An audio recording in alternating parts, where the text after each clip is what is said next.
How you doing, Eco?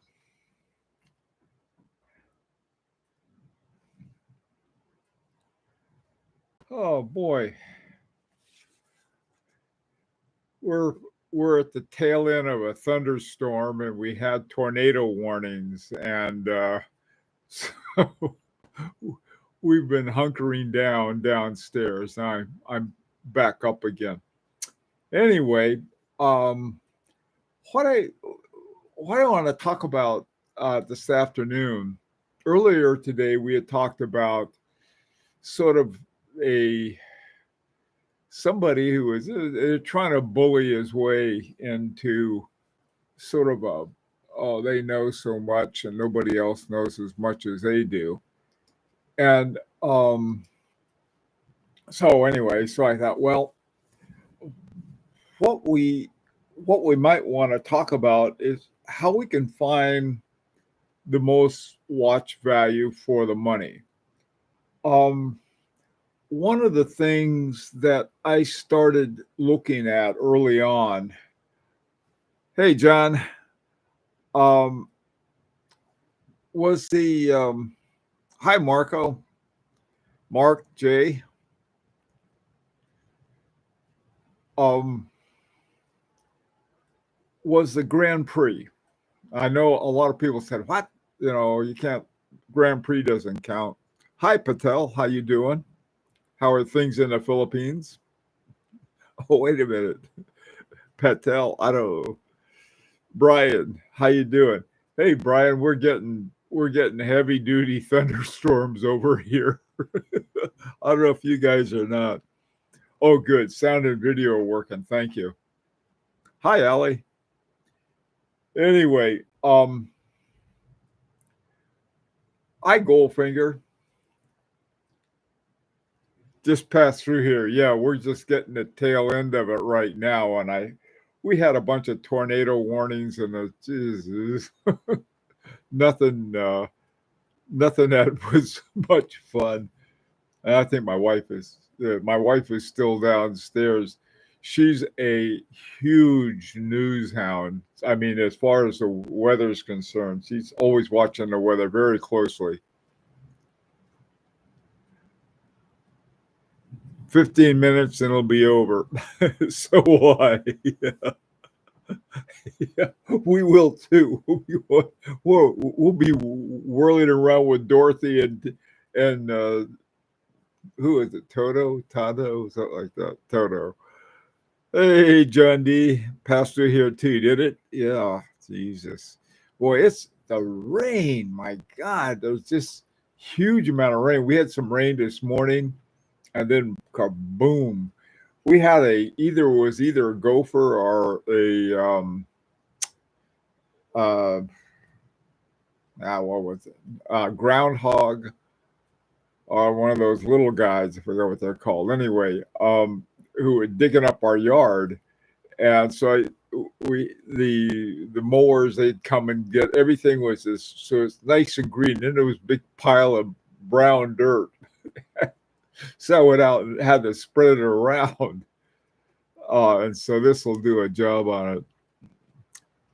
Hey, Mr. Gumby, how you doing, Graham? Dino, good to see you. Chipmunk, yeah, those are the other guys that have been digging up stuff. We saw a groundhog. My God, the groundhog was huge. this what a head, not a hedgehog, but a groundhog, big guy. Um, Hi, Truman, good to see you, Mark. We need some rain. Yeah, I know. California, my poor home state, gets has been getting either soaked and flooded or caught on fire. Every year they have a different reason for the fires. One year they said, well, we didn't have much rain, and so everything is really dry. And then the next year they say, oh, we had a lot of rain and there's all kinds of fuel.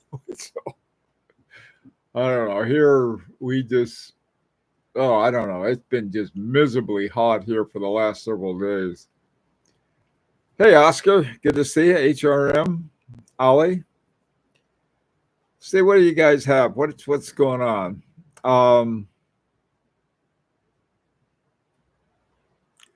Great deals on auctions, especially from Japan. Ah, okay. Hi, Allie. Recently found a new watch company, Rakita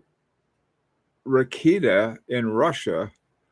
Watch company. They have their movement run in 2.5 hertz, and they are using secret Russian alloy for hairspring, not silicon, and they cost around 2K.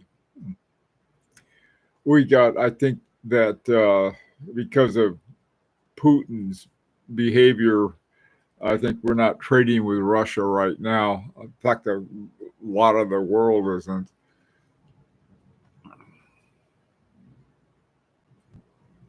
Hey, William. Hey, we're getting some Florida. Oh, hey, you have bobcat. Yeah, I've seen bobcats too here. We have a lot of critters out where we live. Hey, John D. Let's see. Question for all. Anyone know of some reputable vintage watch sellers looking for some special things to broaden my collection? I don't know. I don't know. Um, a reliable is as good as their last sale, I think. Um, there was a while back, there was this seller and they sold a whole bunch of things really cheap, but they were cheap things they were selling.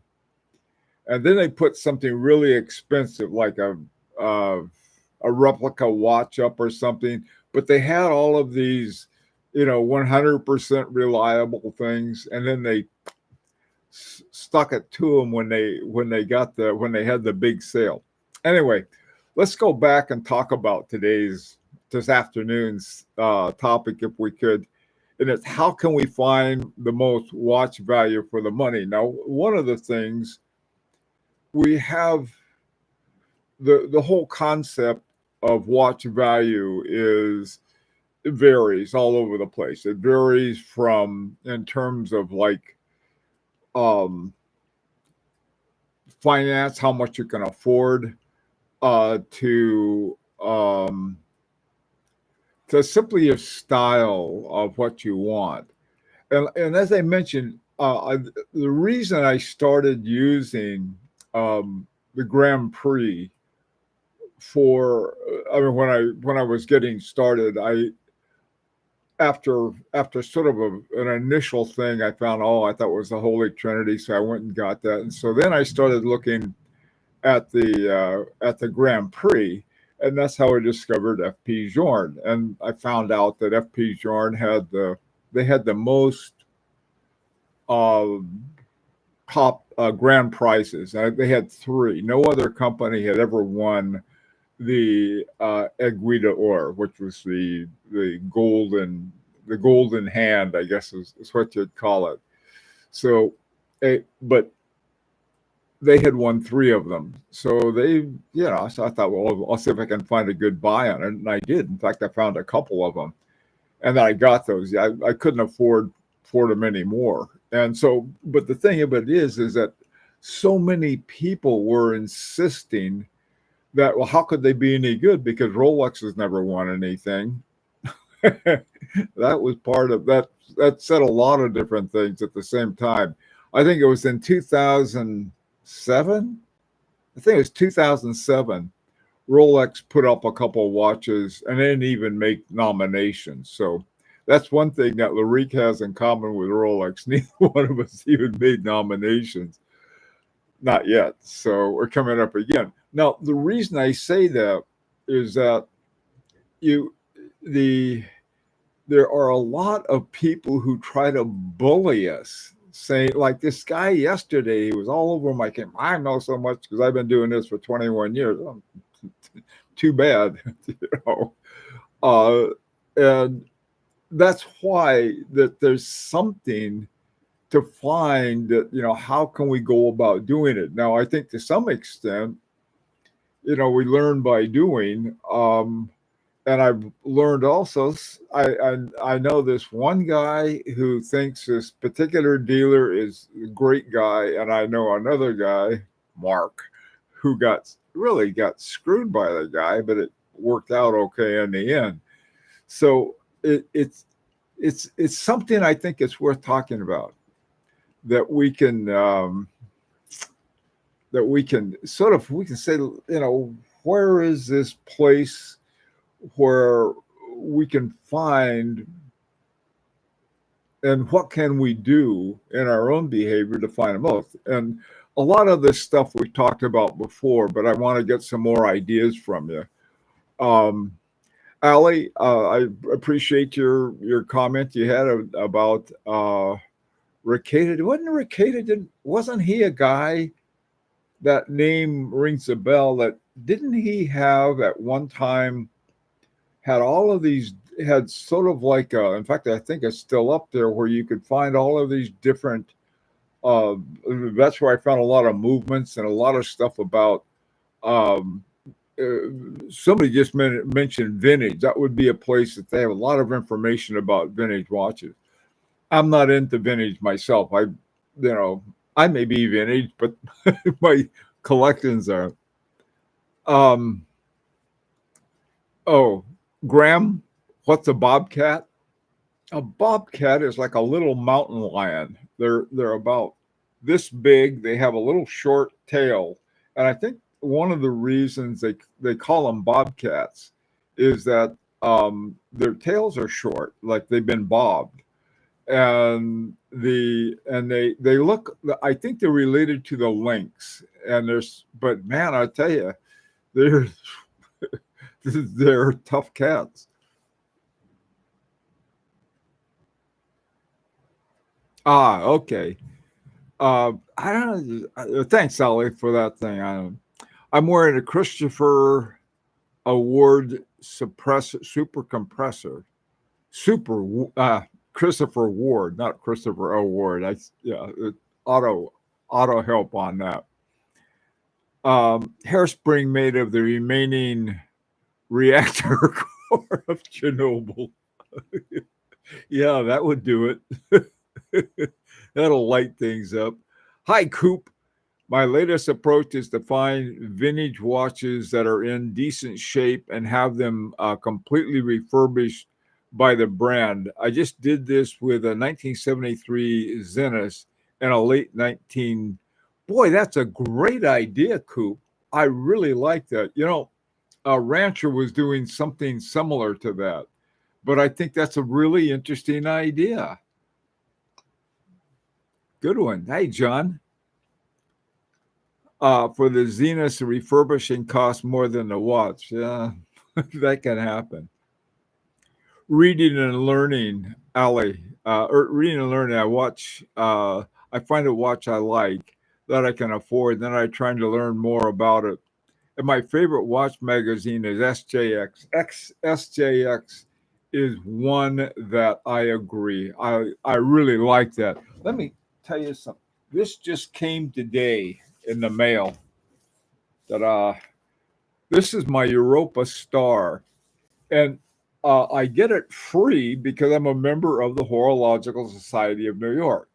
The um, the magazine itself has all kinds of really, really, really very good stuff in here, and it more than the rumors and stuff that you get. Also, too, there are not that many books. There are some books.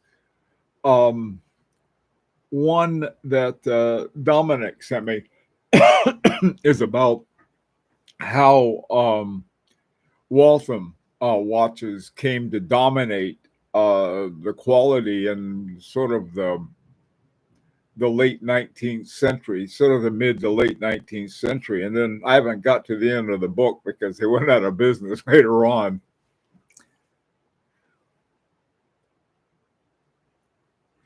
Michael, oh, you got a formula: watch value equal horology divided by price. That's an interesting. Yeah, I think that's the most succinct way I've ever heard of anyone putting it. But I think you're right. Hey, HRM, orphan watches are a great way to get good value. I couldn't agree more. I love orphan watches. They a lot of times it's related to book publishing. Years ago, when I was writing all these books, I was writing a lot of computer books for this one particular company. And one of the last ones I did for them was for this computer called, it was a Texas Instrument computer. And the thing looked was huge monster that, I don't know, wasn't that popular. So they decided to quit making them. They had cost, I don't know, around $1,000 or something like that. And so about the same day my book came out, they announced that they weren't going to make them anymore. Well, suddenly, my publisher couldn't sell the book to any of the bookstores because they said, "Hey, that thing went out of business." What happened was that they started selling them for next to nothing just to get rid of them. And so suddenly there were all of these Texas Instrument computers out there with no documentation, or at least no books written on them except for mine. But they hadn't. The bookstores didn't pick up on it until, and the same thing with certain kinds of watches is that you have something, nobody wants them anymore. Rancher and I got some great deals when Urban Jurgensen was sold to Kari Voutilainen, and so they got rid of their old stock, and they went to Federico, and Federico had a big sale on them. They were almost like at half price, and had never been able to afford one, and so it's sort of like that part of it was just dumb luck. But the other part of it was at least knowing, what they were, knowing sort of the price versus what you can afford. And that's, I think though you need to come up with your own. I mean, to listen to somebody sort of trying to convince you that this is the best watch ever and you must get it. And I just thinking, you don't need that. It's, first of all, it's not as much fun. I think, to me at least, in a watch collection, the fun part about watch collection is learning about watches, and there's always so much more to learn. I was working on a video for Monday, and where are my notes? I can't. Here we go. And so I was looking around, and I found these. I thought, well, I found these 3 French watches, and I thought, well, I'll do it on these 3 French watches because they're really good deals. And they were something I was very surprised by a lot of stuff, and in doing so and learning about them, I learned about all of these other things that were somehow related in terms of the movement and so forth. So I had a lot of fun. And that's what I think we all should do is have fun with it. And if somebody's trying to shove something down your throat, maybe they're right, but that's not the way I don't think that we're going to get the most value for the money. And listen to anybody telling me, a couple other things too.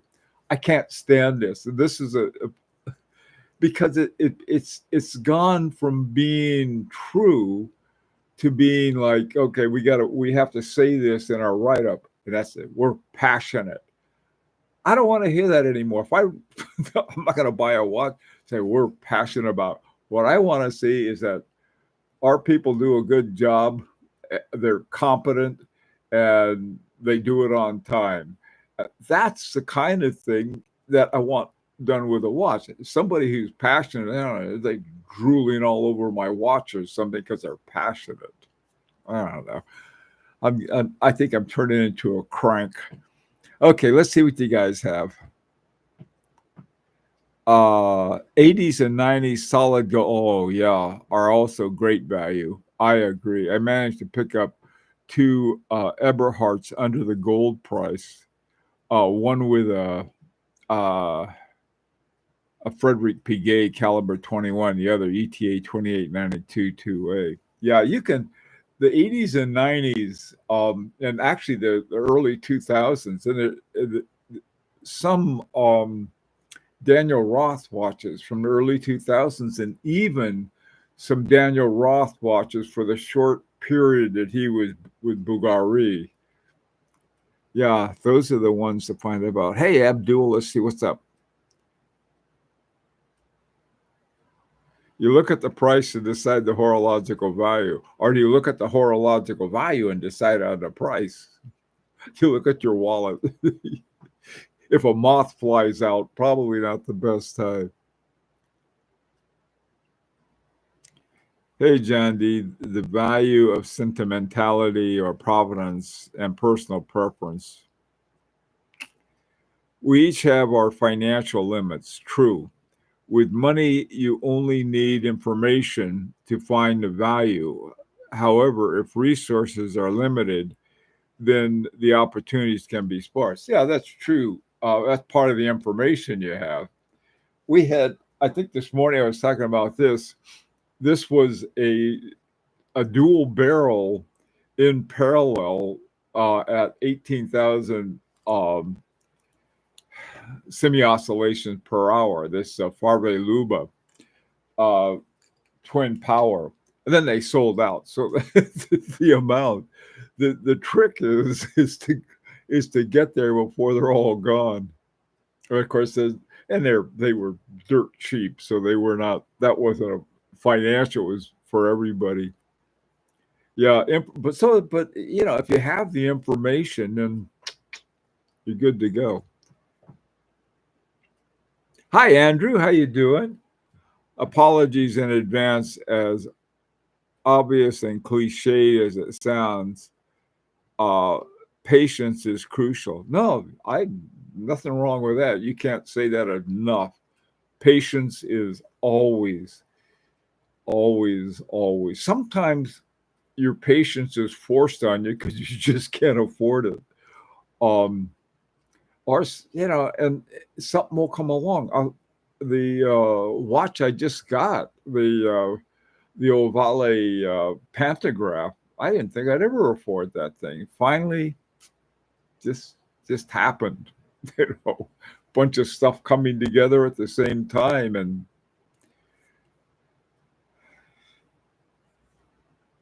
plans too. There's an old saying that I always like: if you want to make God laugh, tell him your plans. I think all plans should be amorphous, I guess. All plans should be sort of floating out there, and you want to have a B, C, D, E, and F plan as well. So that you say, well, I want to do this first, and I want to do this second, I want to do this, but sometimes last will pop up out of nowhere, and so first just isn't available. So these kinds of things, I think it doesn't hurt to have sort of like, rather than specific plans, sort of a general alternative, something like that. There are even those watches that initially sell and well at a premium, but only for a fleeting moment. True enough, very true. It's worth, yeah, that's true. That's very true.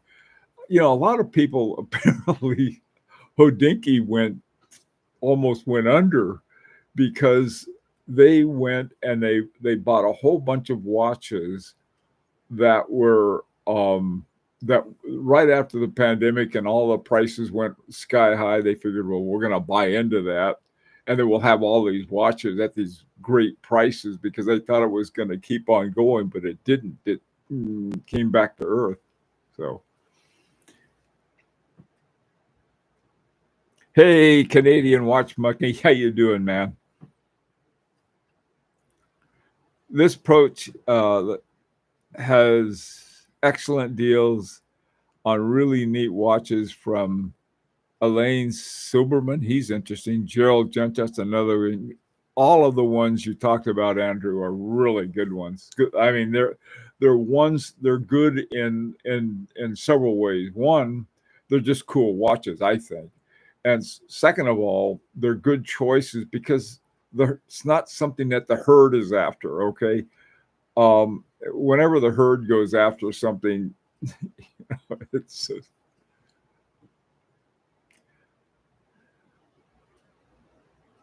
oh, hey, Abdul, you got an ultimate formula. Okay, price of precious metal plus number of hours put into finishing and assemblage times going hourly wage for watchmaker based on experience. Okay. Uh JB, do you ever opt for precious metal, or is that often just a byproduct of high horology? Great point and question, JB. When I got just got my pantograph, it happened to be white gold. I like gold. I have nothing against gold at all, and this one happened to be platinum, and I like platinum, but I can't tell the difference between steel, platinum, and white gold. And so, had my pantograph been steel, I'd have been perfectly happy as well. So it's the kind of thing I think you put it well. It's sort of more of a, it's like epiphenomenal part of the watch rather than it's incidental to the horology. But if it comes down to really good horology or precious metals, I'll go with the horology every time. I mean, there's the best thing is, of course, when you can get the best of both worlds, if you can afford it. Canadian Watch Monkey. If value is what you're after, it is really hard to beat Christopher Ward and Nomos, in your opinion. You got a good point, Watch Monkey, and especially at sort of the nice thing about both of those is that they're reasonably honest. That's all I ask for. not, not nothing that will send you straight to the dark regions if you're not, but reasonably honest. And so you know what you're getting. So you have a good idea what you're getting in both of those, and the prices are decent too. So I would agree with that. The ones that I don't know, there's some. I tend to have been looking more at independence, but usually I can't afford them. So that's that. I'll tell you one guy. What's his name? Paul Gerber. Paul Gerber has these cool watches that that he does. He uses ETA movements as the base movement. Then he does something cool with them. He may have his own movements as well, but he's one of the members of the AHCI. And he's a guy that I think is sort of floating under most people's radar. And I think about it every now and then, and it's sort of like really wanting one and then getting it. It hasn't come together for me, but I think if maybe someday I've got to get rid of some watches. I really do. I got to sell some pretty quick. Then I'll go out and get a Paul Gerber. I have to sell it. HRM, using alerts on Chrono 24 or eBay is helpful as well. That you'll know if a watch has been listed. Oh, I didn't know that, HRM. Think that's a good tip. Brian's got a good one. Father always said that the best plan is one that can be easily to be adjusted when circumstances change. That's true.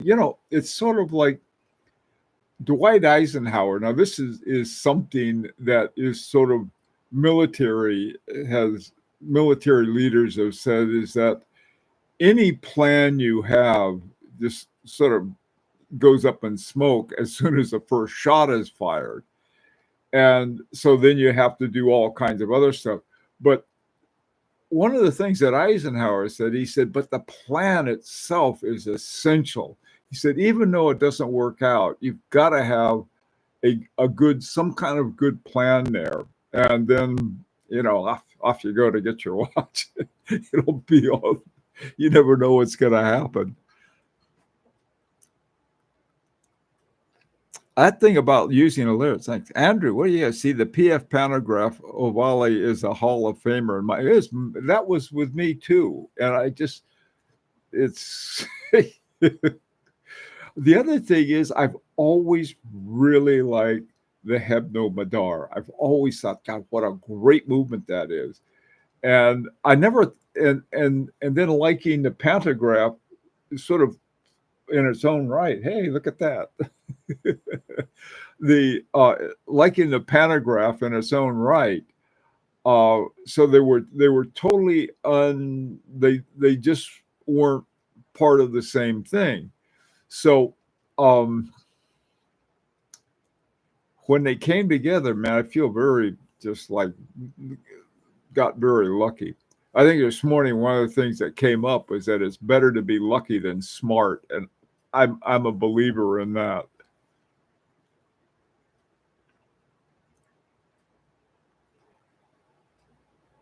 Gerber even made an automatic triple rotor with a Pazu 7001. That's the one I like. HRM. He has two kinds. One is with little gold weights for the triple rotor, and the other one is with I think probably rudium or something like that. Some other heavy gold type heavy weights that he uses. I'd want to get the one with that's one of the few things that I'd want with gold. It's like I've got a gold rotor on my, what is it? The Parmigiani Colpo Grande Extra XL. Love that name. First of all, it's Grande, but it's XL as well. I mean, like it sounds like a wall clock.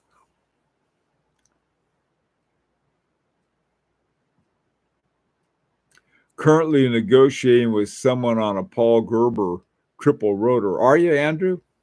Good luck, man. That's a neat watch, I think. I tell you, there's a place, the same place where I got my pantograph it has both Harboring 2.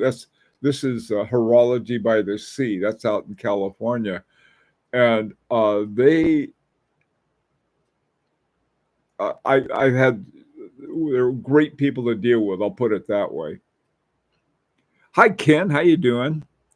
Did you ever shop at European Watch in Boston, Mass? Yes, I have, Ken. I got a long time ago. I got a Beauvais monoretropont from them, and they were pretty reasonable. I almost got a FP Journe from them, but I think trying to think what the deal was. They it was at a time when you could negotiate on an FP Journe. This is like 2016 or so, right in that neighborhood. And they weren't unreasonable, but they wasn't the deal of the century either. On the Beauvais, everything worked at everything. But if anybody wants a Beauvais monoretropont, let me know. It's a cool watch. Truman would be surprised to hear modern men use The strategy for collecting watches. What would you be surprised, Truman? What would be a surprise strategy? Dumb luck. That's mine.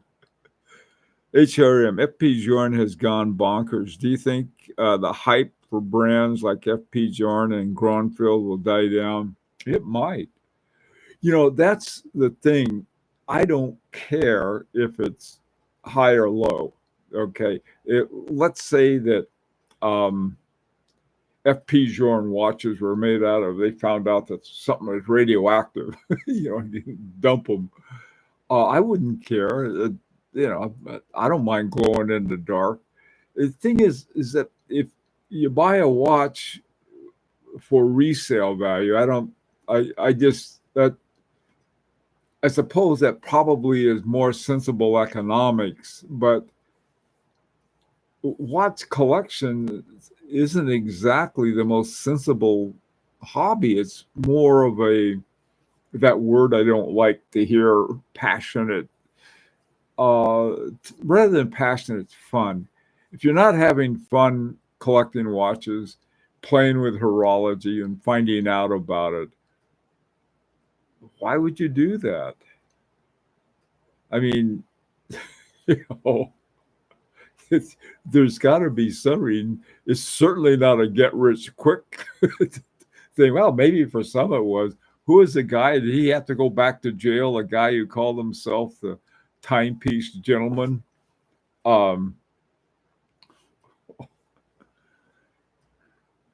Gronfeld has over 8-year-long waiting list. Even if I could afford one, it would be close to a decade. I could get one. Gronfeld makes really good watches. I'm not surprised. I'm surprised how it's 8 years. But I really like Gronfeld, and I would love to have one. But it's not the weight with me, even though that may be factored in ways I haven't expected before. They're just so expensive. I don't. The one watch that they have, I would really like to get, and I did have a chance to get one, but other things were going on at the time, and that was the Remontois. That I really liked a lot, and I liked them as well. I mean, you sort of like the people or not, and I like them. they seem to be enjoying life, and I think you want to get a watch from people who enjoy life because they're doing something they like.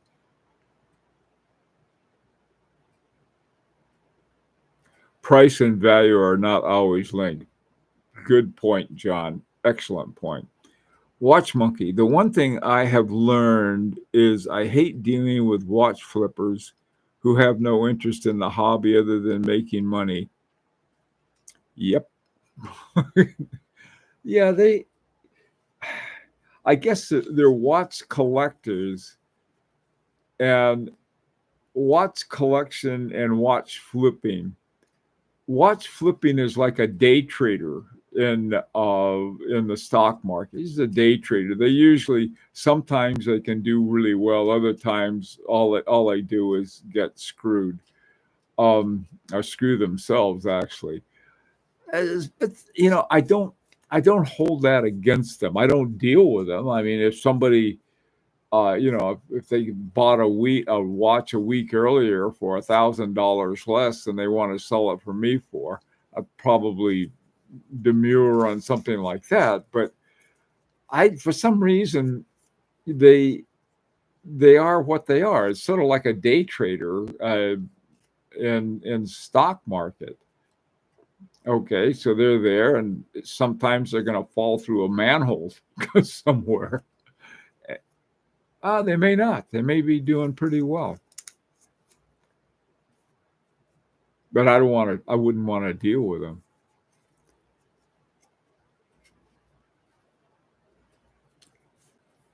Remontois 1 hertz complication Gronfeld would very be.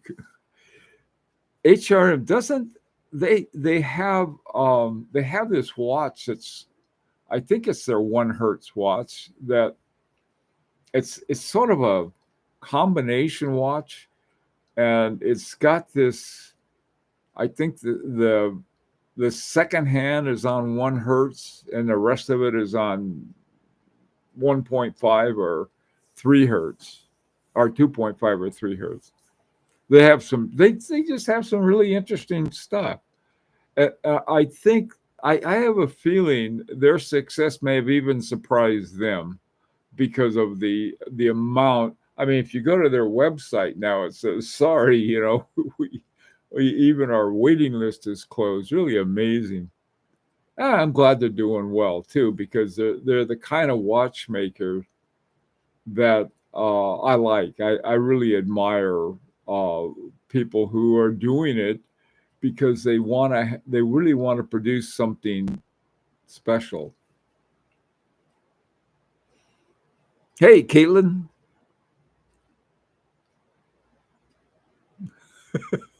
You guys are bummed out by flippers. You know, to me, it's like, somebody juggling raw eggs. Every now and then one splatters. That's the way I look at it. So they don't, sooner or later they're going to, like I said, they're going to fall in a manhole. And maybe I tell you too, maybe the reason that I'm not too upset with flippers, even though I don't care for them, is that they're usually flipping watches that I don't care about. So, for the most part, they're just, flipping, of the same thing, pretty much the same thing. If I were collecting Rolexes, and we're trying to get a good price and availability on one, I wouldn't like them at all. That seems to be one of their major targets. Because, you see these guys, they're on a list and they love Rolexes and they wait for a long time. And it's just that whole thing. I don't buy into it at all. Some people do, I don't.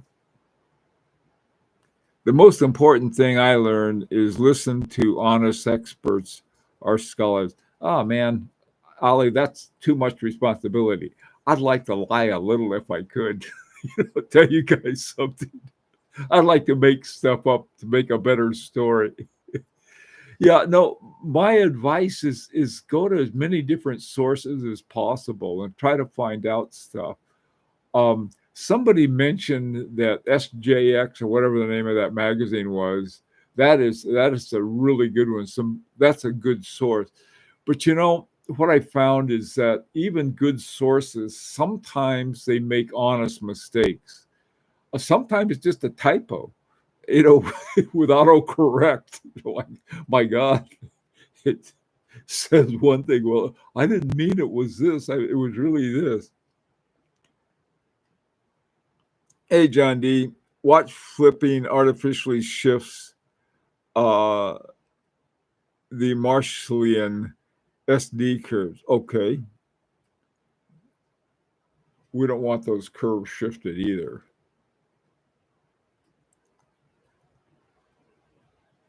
Okay. Watchmark. He had a bad experience with him before I knew what he was.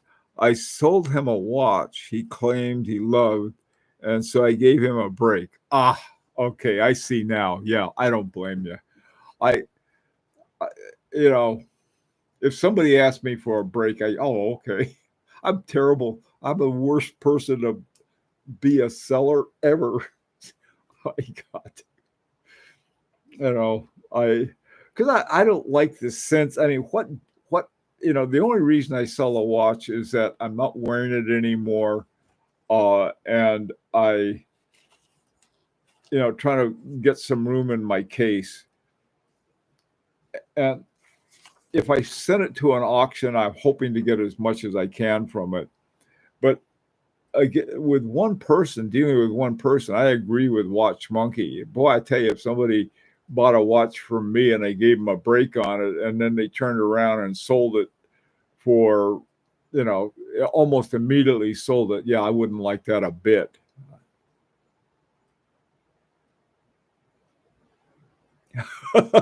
I'm sorry, Allie.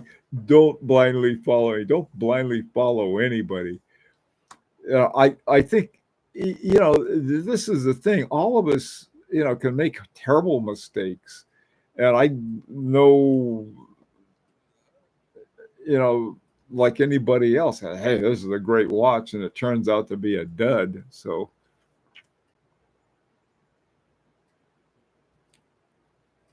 break equal, adjust the price plus 10%. That's a nice break, because we're talking about watches, tens of thousands of dollars.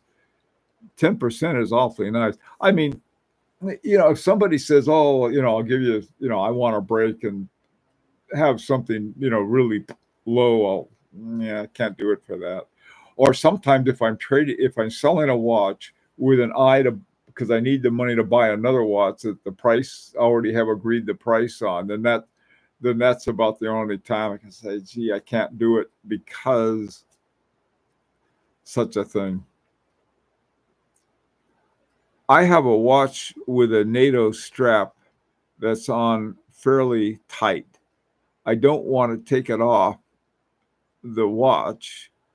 Will the timegrapher still record through the strap? Good question. I'm trying to think. Timegrapher, let me see. So a timegrapher is going to be, mine does anyway, is that this is the only place that it touches the watch. Now you're talking about having a NATO strap across this part. I don't think it would. Anybody else got any sense on that? Oh, I see. I'm sorry, Brian. Yeah. Okay, I got you. I got you.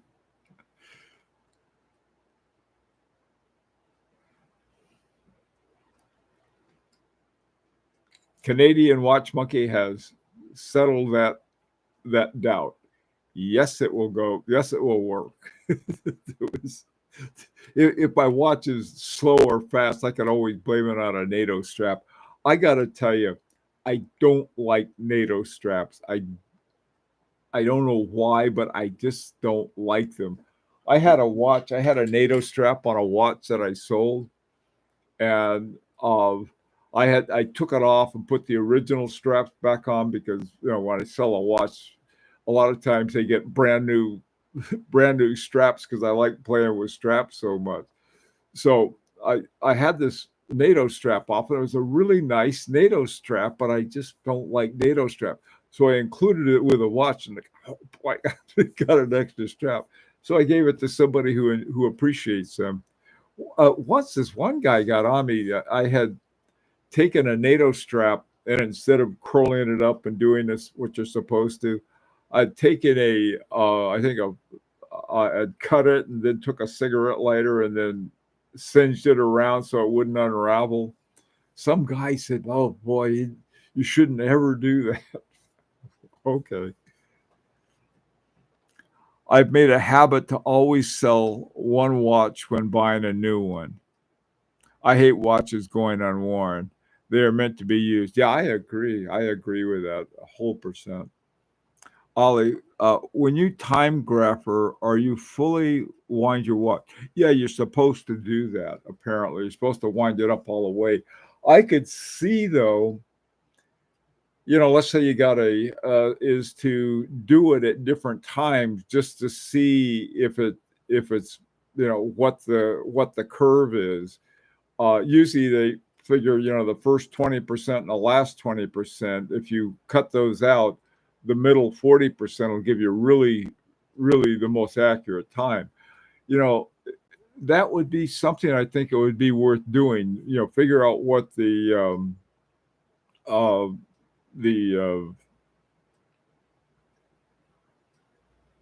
reserve is. Figure out like you got 40 hours reserve, and then you clip off 10 at the beginning and 10 at the end. And then you have the middle 20 hours. We'll see if that is more accurate than the first or the last 20.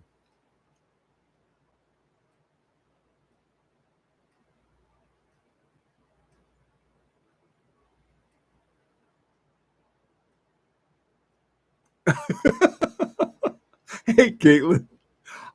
Listen, I'm not against Rolexes. People think I hate Rolexes. I don't. It just, you know, it's sort of like, it's like between you like Burger King or McDonald's. They're two different. You don't have to hate the other one. You just prefer for different sort of set of a. Yeah, yeah. You wind them up all the way.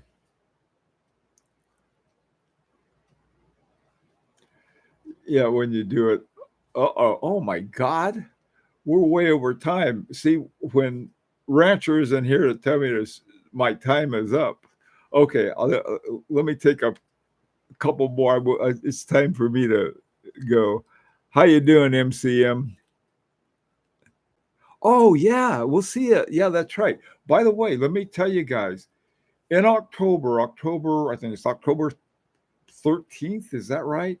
Anyway, um, the the thing about get your tickets if you're gonna go for the Friday night one. I always like to go to Friday night because I got to see people, open bar and free food, and it's a lot of fun. Um, it's more interactive than the one during the day. Everyone is sort of going around either to the seminars or to the just looking at different watches, which is fine too. And it usually is a little more crowded, I think. But the cocktail party is really fun.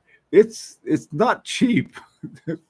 It's a couple $100 per ticket, and I think it's gone up since my wife and I first started going there. So, but still, if you're going to go, I think it's really, you get your tickets right away because every year they sell out, and more time people say, "Oh, I waited too long." Adam had put up a notice on High Horology Lounge about it and followed up on that. So, all of you guys that are going, I'm always looking forward to meeting you in person. So, anyway, um, it just screwed up as everyone else. Hey there, 1 minute, please. How reliable is the Soka 7 Seiko? I don't know. I just don't know those two. 1 minute. I'm sorry. Get a Seiko guy. I've got one Seiko, and that's a Seiko 5. A friend of mine, God, my friend of mine that we get together once a week. He's got a Seiko Presex or something like that. What a gorgeous watch. Just beautiful watch. I really like that. Anyway, guys, gotta go. Take care, crewman. Let's see.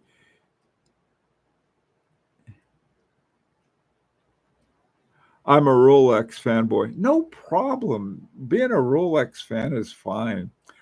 Presage. I think that's it. One moment, please. Yeah, Presage. Boy, that's a beautiful watch. A really nice one. Just a nice watch. Super well priced too. Anyway, guys, take care. Survive the tornadoes and everything else. Brian and some of you other guys, hasta mañana.